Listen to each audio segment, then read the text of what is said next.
Hello students. आज मैं आपको बताऊंगा कि जो मेरा एक्सपीरियंस है ऑर्गेनिक केमिस्ट्री जो आती है क्लास 12 के बोर्ड एग्जाम्स में, उसमें किस तरह के क्वेश्चंस आते हैं वो मैं आपको बताता हूँ कैटेगरी वाइज।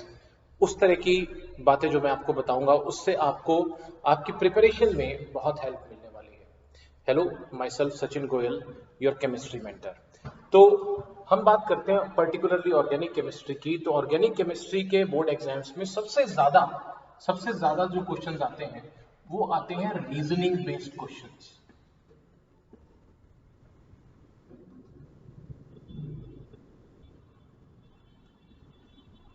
सबसे ज्यादा जो मैक्सिमम वेटेज के क्वेश्चंस आते हैं वो आते हैं रीजनिंग बेस्ड क्वेश्चंस। उसके बाद जो है इसमें जो नेक्स्ट कैटेगरी आती है, जैसे कुछ वर्ड प्रॉब्लम्स आती हैं।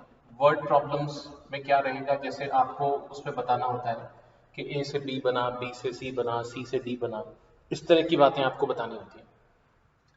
नेम रिएक्शंस हमेशा इंपॉर्टेंट रहती हैं, आपको ध्यान से करना चाहिए।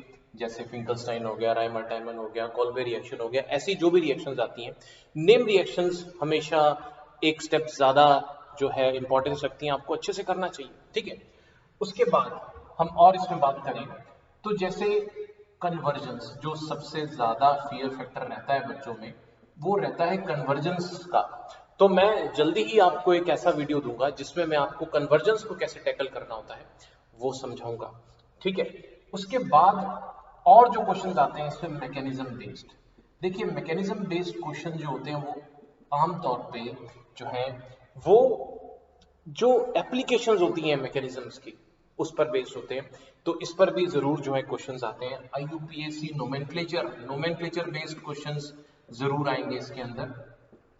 ठीक है। तो ये चीजें जो है आपने खास तौर पे ध्यान रखनी है। एक और जरूरी कैटेगरी जो होती है वो होती है chemical test to distinguish between a category of compound.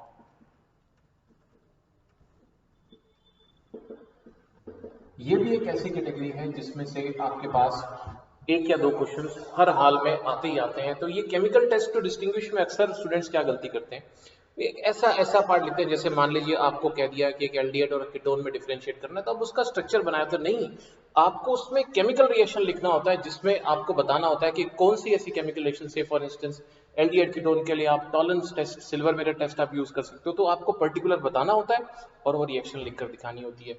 ये चीज, इस तरह की कैटेगरी ऑफ रिएक्शंस हर हालत में एग्जाम्स में आती है। ओके। इसके सिवाय जो है वो फिर स्ट्रेट फॉरवर्ड क्वेश्चन होते हैं, जैसे कंप्लीट द रिएक्शन।